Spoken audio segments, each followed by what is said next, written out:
ख्वाब अल्लाह की तरफ से इंसान के लिए एक अजीम तोहफ़ा है। इमाम जाफ़र सादिक अलैहिस्सलाम ने फरमाया, अगर इंसान इल्हामी ख्वाब को समझ जाए तो आने वाली ज़िंदगी में काफ़ी मसाइल को हल कर सकता है। शाह शम्स तबरेज़, सैयद कबीर शाह, सैयद शाह तुरैल और इमाम जाफ़र सादिक अलैहिस्सलाम से मंसूब जिस ख्वाब की जो ताबीर थी फ़ी सबीलिल्लाह हमने अपनी एप्लीकेशन पे रख दी है। अगर आप ख्वाब देखते हैं और अपनी ताबीर के लिए परेशान हैं तो मुझे उम्मीद है आज के बाद आपको परेशान नहीं होना पड़ेगा, क्योंकि मेहरबान अली एप्लीकेशन पे आएंगे और अपने ख्वाबों की ताबीर फ़ी सबीलिल्लाह हासिल करेंगे।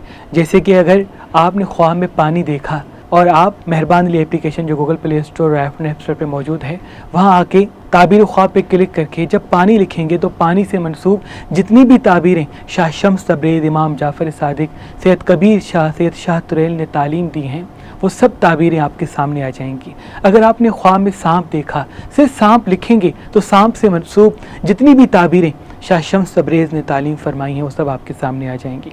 मेरी और मेरी टीम की ये कोशिश है कि ख्वाब में जो राज अल्लाह की तरफ से इंसान पे नाजिल होते हैं ताकि इंसान अपने फ़ैसले सही कर सके, वो इंसान समझ के अपने फ़ैसलों को सही राह दे सके। अल्लाह पाक आपको आबाद रखे। मुझे उम्मीद है आप इस एप्लीकेशन से फ़ायदा उठाएंगे और हमारे लिए और हमारी पूरी टीम के लिए दुआ करेंगे। मोहम्मद बाल मोहम्मद के सदक़े अल्लाह आपको आबाद रखे।